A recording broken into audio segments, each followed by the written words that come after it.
Evangelio Judea y Samaria, que es la sección segunda, ¿verdad?, de este libro, donde se nos habla cómo el Evangelio creció utilizando a Felipe, el evangelista que fue hasta Samaria. Ahí lo encontramos en 8:26.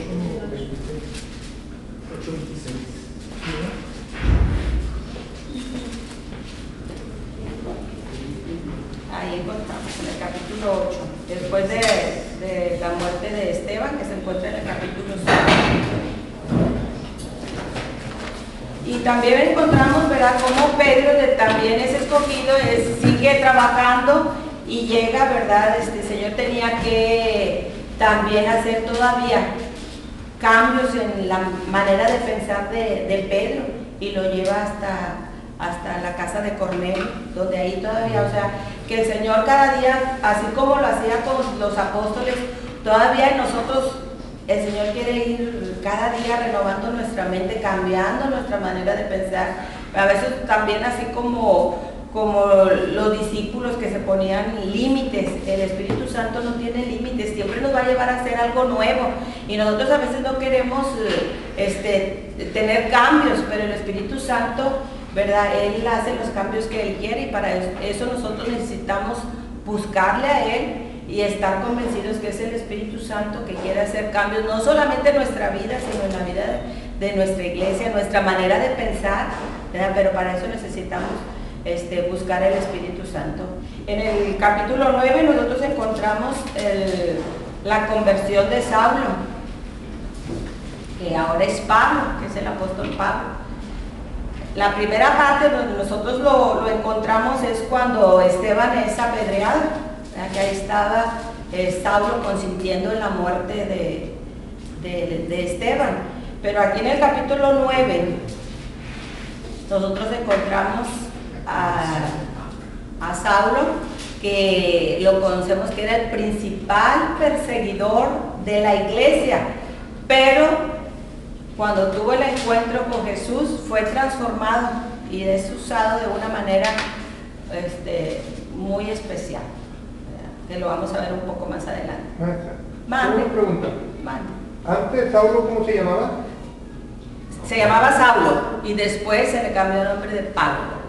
Ok, tenía gracias.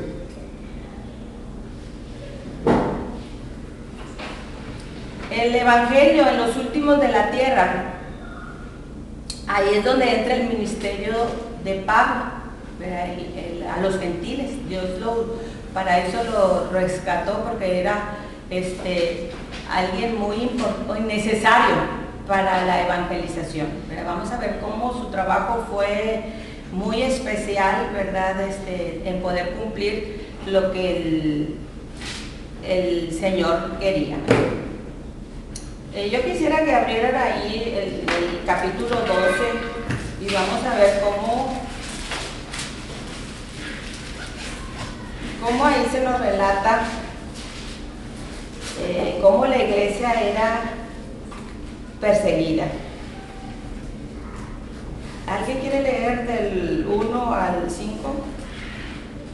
Del capítulo 12. Bueno, dice: en aquel mismo tiempo el rey Herodes echó mano a algunos de la iglesia para matarles, y mató a espada a Jacobo, hermano de Juan, y viendo que esto había agradado a los judíos, procedió a prender también a Pedro. Eran entonces los días de los panes sin levadura, y habiéndole tomado preso, le puso en la cárcel, entregándole a 4 grupos de 4 soldados cada uno, para que le custodiasen, y se proponía sacarle al pueblo después de la Pascua. Así que Pedro estaba custodiado en la cárcel, pero la iglesia hacía sin cesar oración a Dios por él. Como de alguna manera el rey Herodes, que era el representante del pueblo judío, perseguía a la iglesia y buscó la manera de parar, de cortar el trabajo que estaba haciendo el Espíritu Santo. Pero el Espíritu Santo es poderoso, ¿verdad? Es poderoso. El hombre puede decir que no, pero cuando él dice que sí, es sí. Y continúa su labor. Dice que mató a espada a Jacobo, hermano de Juan, y unos de los mismos del pueblo estaban contentos estaban felices de lo que había hecho Herodes. Y entonces manda que también le atrapen a Pedro y lo mete a la cárcel, ¿verdad? Y es lo que nos relata aquí Lucas es muy hermoso, porque dice que Pedro estaba ahí en la cárcel y tenía soldados, dos a cada lado de ahí, para que lo estuviesen custodiando. Pero estaba sucediendo algo muy importante. Dice que la iglesia estaba haciendo oración por Pedro. Y a mí me llama mucho la atención cuando estuve leyendo esto, que dice que cuando Herodes quería sacarlo, dice, y cuando Herodes le iba a sacar, aquella misma noche estaba Pedro durmiendo entre dos soldados, sujeto con dos cadenas, y los guardas delante de la puerta custodiaban la cárcel. Y aquí se presentó un ángel del Señor, y una luz resplandeció en la cárcel. Y tocando a Pedro en el costado le despertó diciendo, levántate pronto. Y las cadenas se le cayeron de las manos.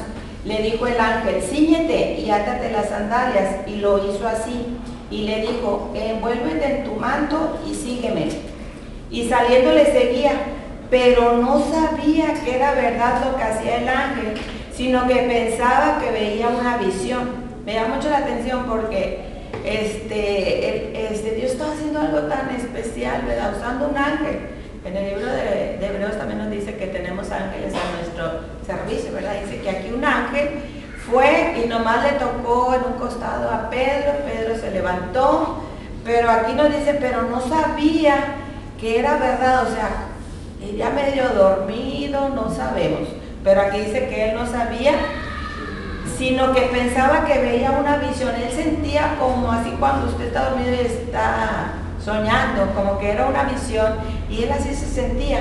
Y lo que dice, bueno, vamos a seguir, decía el verso 10, habiendo pasado la primera y la segunda guardia, llegaron a la puerta de hierro que daba a la ciudad, la cual se les abrió por sí mismo, y salidos pasaron una calle, luego el ángel se apartó de él, ahí lo dejó a Pedro. Y el 11 dice, entonces Pedro, volviendo en sí, dijo, ahora entiendo. Después así como que se sacudió y ya no había nadie con él, ya no estaba el ángel con él.